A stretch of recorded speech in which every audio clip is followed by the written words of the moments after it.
Well, our next guest has a great deal of understanding when it comes to Middle East, both as a junior research fellow at Cambridge University, specialising in imperialism in the Middle East, but also as an author. That's right. Dr. Warren Dockter's latest book, Winston Churchill and the Islamic World, Orientalism, Empire and Diplomacy in the Middle East, explores, well, such very themes, providing fascinating insight. We're absolutely delighted to showcase it on TV for the first time here in the UK, and of course to welcome Dr. Warren. Good evening, sir. Thank you for having me, Good evening. gentlemen. Thank you very much. It's a pleasure Thank to you for have coming. you. Very interesting subject. Not much is known, really. I mean, Winston Churchill, I suppose, here in the UK is the kind of archetypal symbol of patriotism, of Englishness, of everything that's good and proper and British. And I suppose not many people think about his life. And of course, his life is associated primarily with the Second World War. And people tend to forget what happened after the Second World War, where his political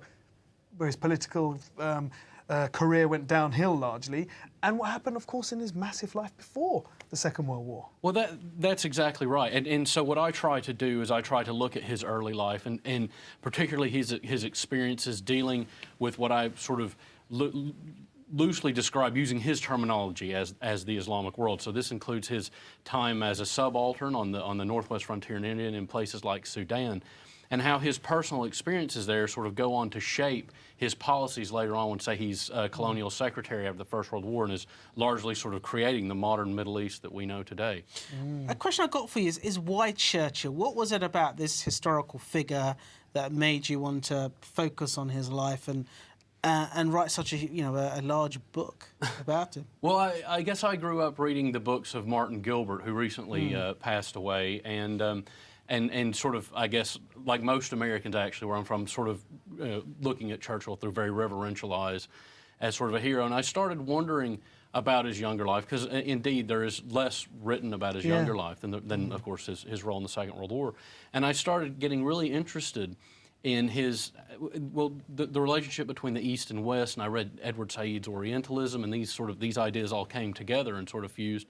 And was largely my PhD supervisor, and I had a conversation about sort of Churchill's early books about his experiences on the Northwest frontier, and that just got me very interested in it. And this is what comes of that interest. He spent a long time, didn't he, in Muslim countries? I mean, I suppose anyone who had a role in the empire, as it was then, any of the officers would have kind of travelled around the empire. But he spent a lot of time in Muslim countries. I mean, he was in Northwest Frontier Province, which was a largely Muslim province. He did some time in Sudan. I think he might have done some time in Turkey at one point.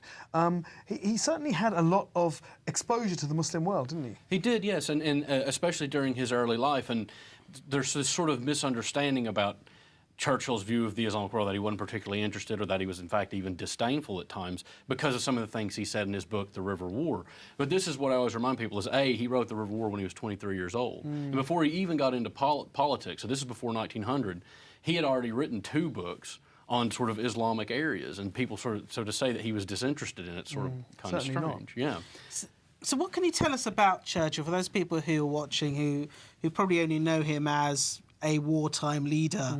What can you maybe explain about his character, perhaps the key aspects of his life? Well, so for people that don't know Churchill, it's important to know that he grew up as a sort of very staunch Victorian in a very aristocratic household, and he went out as an officer in the military and went to these places on sort of the fringe of the empire, typically where the East and the West met for the first time. And he went on, of course, to go into politics, and he went through a very liberal phase. He switched from the Conservative Party to the Liberal Party. He did. He switched a few times, didn't he, in his lifetime? Yeah, he famously said that anyone can rat, but it takes a bit of cleverness to re-rat, which is... Yeah. So he went back to the Conservatives in 1922, and of course found himself in the wilderness during the 30s, and then the Second World War he came back to power.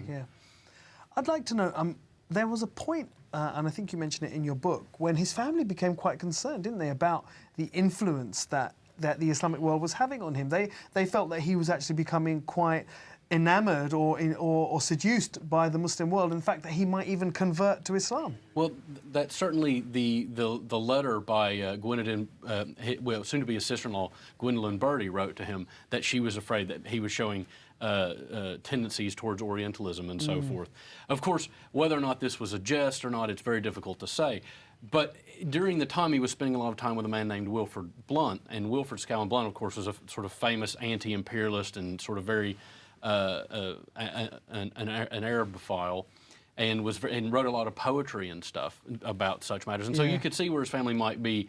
There might be some cause for concern for them on their part because they're afraid. But I think actually that letter tells us more about her views, about the family's fears, and less about Churchill. But he did, as you said, he went to Turkey. That was for a vacation, but he went there and he spent a lot of time with leaders of the Ottoman Empire again before the First World War, which is sort of a very interesting historical fact, I guess. Now that we're in the shadow of Gallipoli, the anniversary absolutely, of Gallipoli. Gallipoli, How has your view of this man changed from perhaps what you knew about him before you started researching him and getting really to grips with his whole life? Well, what I looked at first, if you Google Churchill and Islam right now, I don't know if I'm allowed to say that. Yeah, of course you are. If you were to search that, you're going to find all these quotes from the River War where he says some upsetting things about Islam. But what I found in my research, and this because I went in sort of thinking that's what I was going to find, this sort of legacy of this, and it's not that way at all. Churchill had a respect that, he played polo with Muslims, he fought with and against Muslims, he developed a sort of respect for them, and then you can see this trace all the way through his career. Now, he, of course, at times it grows and shrinks and it ebbs and flows, of course, but it's a dynamic, complex relationship that he had, and it wasn't negative. In fact, there are a lot of positive things, and then he said once that he was the greatest friends the Arabs had ever had, and so that's what I think I took away largely is that there's a whole aspect of this man's life